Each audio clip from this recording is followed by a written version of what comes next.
Rodrigo De Paul torna a essere un nome caldo per l'Inter. L'ultimo indizio di mercato è arrivato direttamente dal noto giornalista Fabrizio Biasin, che abbiamo avuto anche il piacere di ospitare qui sul nostro canale YouTube, che ha detto: non mi sbilancio mai, ma secondo me l'Inter sta facendo un ragionamento sull'argentino. Quindi ancora Rodrigo De Paul in una frase insieme all'Inter. Infatti, se ricordate bene, il club nerazzurro lo aveva cercato e voluto fortemente già nelle scorse stagioni. Ora la fiamma sembra essersi riaccesa, ma questa volta sarebbe il colpo giusto nonostante il rendimento e l'ambientamento difficile in Spagna con l'Atletico Madrid. Amiche e amici interisti, amiche e amici di Passione Inter, benvenuti in questo nuovo episodio dove cercheremo di spiegarvi i pro e i possibili contro di un ipotetico arrivo di Rodrigo De Paul all'Inter. Lo abbiamo già fatto nel nostro club esclusivo, la nostra community riservata, il nostro club di Passione Inter. Potete digitare passioneinter.club per entrare in questa grande community, ma oggi in questo episodio lo faremo in modo approfondito e lo faremo partendo subito dall'identikit della carriera di Rodrigo De Paul. Iniziamo quindi ovviamente dagli esordi. De Paul cresce nelle giovanili del Racing Club, proprio come Lautaro Martinez, e nel club argentino si fa notare per la sua enorme qualità. Nel 2014 arriva quindi il Valencia, che decide di prelevarlo per una cifra di circa 7 milioni di euro. Il feeling con la squadra spagnola però non nasce, anche a causa di comunque una situazione molto difficile al Valencia, tra allenatori esonerati e panchine che saltano ogni 2 per 3, una situazione quindi non ideale per un giovane che arriva dal Sud America e deve ambientarsi in tempi rapidi nel calcio europeo. Nel gennaio del 2016 quindi il Valencia decide di rimandarlo al Racing Club in prestito per 6 mesi, e alla fine di quella stagione c'è l'Udinese che fiuta l'affare e lo acquista dal Valencia per una cifra di circa 10 milioni di euro. Dopo 4 stagioni con l'Udinese, De Paul ha giocato praticamente in tutti i ruoli del centrocampo ed è diventato sempre di più leader tecnico e carismatico della squadra friulana, come sappiamo molto bene.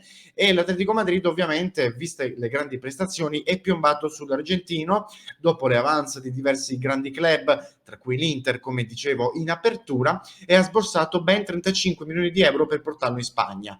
In tutto questo De Paul ha esordito nella nazionale maggiore con l'Argentina nel 2018 e ad oggi ha accumulato 39 presenze e 2 gol e soprattutto una Coppa America vinta da totale protagonista. In 4 stagioni all'Udinese, però, Rodrigo De Paul, adesso lo vedremo meglio con l'heatmap, ha giocato in tutti i ruoli.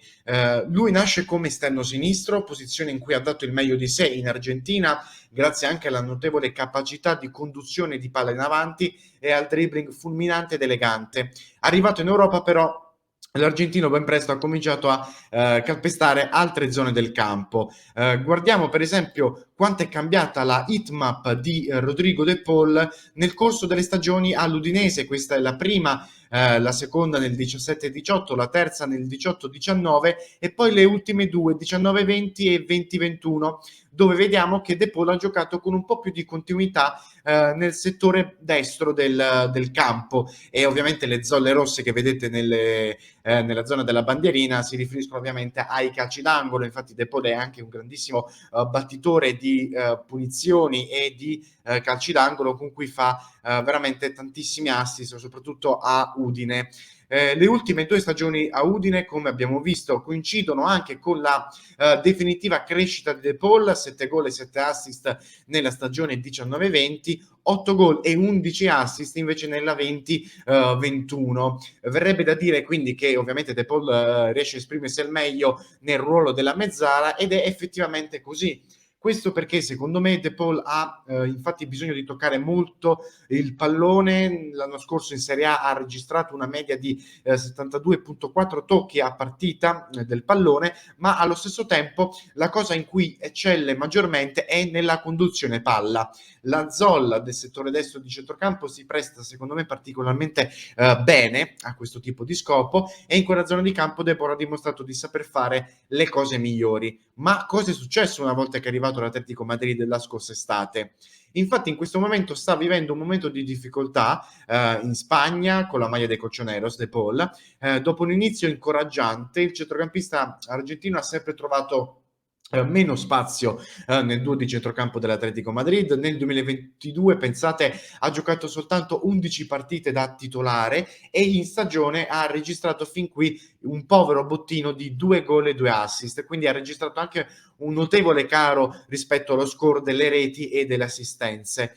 Questo calo di rendimento rispetto ai tempi dell'Udinese è da attribuire, secondo me, alla posizione in campo, che non riesce a valorizzare l'argentino. Giocando nei due mediani a centrocampo, De Paul non ha così tante occasioni di avanzare con il pallone, e il duo Herrera e Condombia, paradossalmente la nostra vecchia conoscenza Condombia, sta invece regalando più garanzie al Cholo Simeone.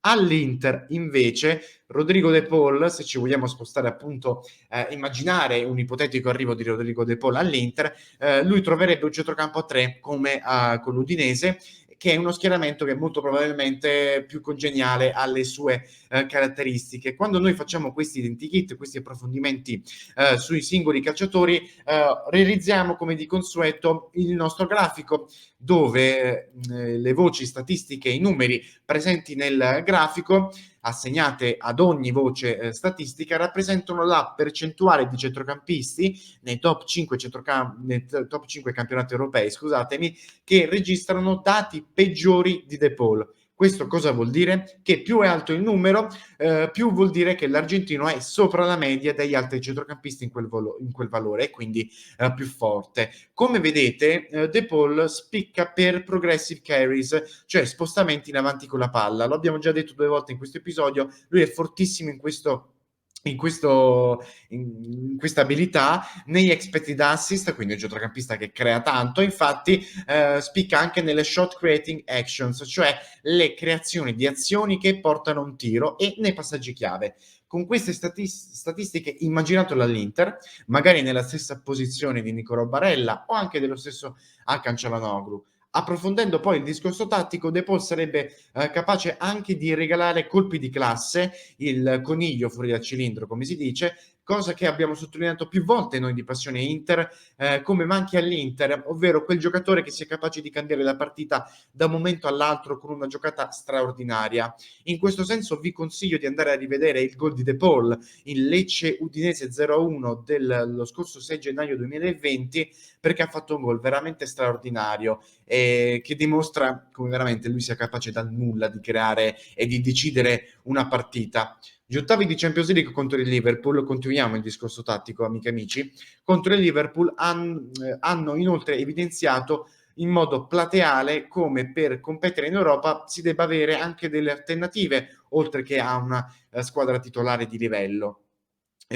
Prendiamo e togliamo i 3 titolari attuali, poter disporre di un quarto centrocampista come De Paul sarebbe, secondo me, il salto di qualità tanto cercato dall'Inter per alzare il livello anche fuori dall'Italia, perciò in Champions League. In Serie A De Paul poi ha già fatto la differenza, quindi sarebbe anche un colpo sicuro. Alcuni potrebbero dire: ma la brutta parabola che sta prendendo, che ha preso l'Atletico Madrid, potrebbe farsi sentire? Io dico potrebbe, ma l'Inter nella sua storia ha dimostrato più volte di saper far riscattare diversi giocatori magari rimasti scottati dalla loro esperienza precedente. 2 esempi: Wesley Sneijder nel 2010 e Esteban Cambiasso dal Real Madrid. De Paul, insomma, secondo me ha provato a pieni voti.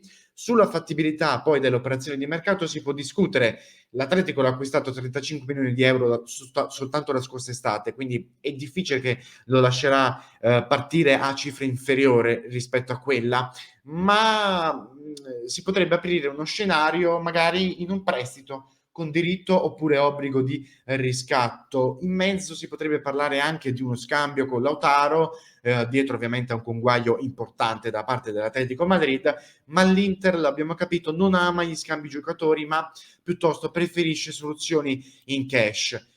Per concludere, amiche e amici, secondo me, se dovesse arrivare De Paul, si sposerebbe alla perfezione con l'Inter, con la rosa dell'Inter, che ha già un bel nucleo argentino importante con Correa e Lautaro, per esempio, ma soprattutto con le esigenze che ha in questo momento storico l'Inter, cioè quello di un centrocampista, dei giocatori, delle alternative importanti di livello, di grinta, che sappiano dare carattere in campo, perché il nostro Lorenzo Polimanti, nelle chiamate che svolgiamo ogni settimana con il nostro club esclusivo su Discord, la nostra community riservata, ha sottolineato come magari quest'anno l'Inter sia mancato un po' di carattere nei momenti decisivi. Non sappiamo se magari per colpa di un allenatore magari all'inizio come Simone Inzaghi, comunque Inzaghi ha iniziato circa 6-7 anni fa ad allenare a grandi livelli, e quindi magari avere dei giocatori in campo che sappiano dare quel carattere sarebbe un'ottima arma. Io quindi concludo chiedendovi prima di tutto cosa ne pensate del ragionamento che vi ho esposto. Voglio sapere nei commenti cosa ne pensate di Rodrigo De Paul. Abbiamo parlato anche di Paredes, quindi magari vi consiglio anche quel contenuto, un altro argentino a centrocampo che secondo me sarebbe un grande colpo a centrocampo. Se siete arrivati fin qui, fatemelo sapere, facciamo con le emoji del muscolo per rappresentare un po' la grinta che è Rodrigo De Paul, oltre ovviamente alla qualità che ha. Vi ringrazio se siete arrivati fin qui. Vi ricordo ovviamente il nostro club esclusivo di Passione Inter, passioneinter.club, per abbonarvi. Tra l'altro gli abbonamenti sono anche in sconto in questo periodo. Vi ricordo ovviamente di iscrivervi, di lasciare un mi piace se vi è piaciuto questo contenuto. Noi ci vediamo come sempre, come ogni giorno alle 19:30 in diretta per discutere di Rodrigo De Paul, ma anche di tutte le ultimissime in casa nerazzurra. Vi ringrazio ancora una volta per essere arrivati fin qui e sempre Forza Inter.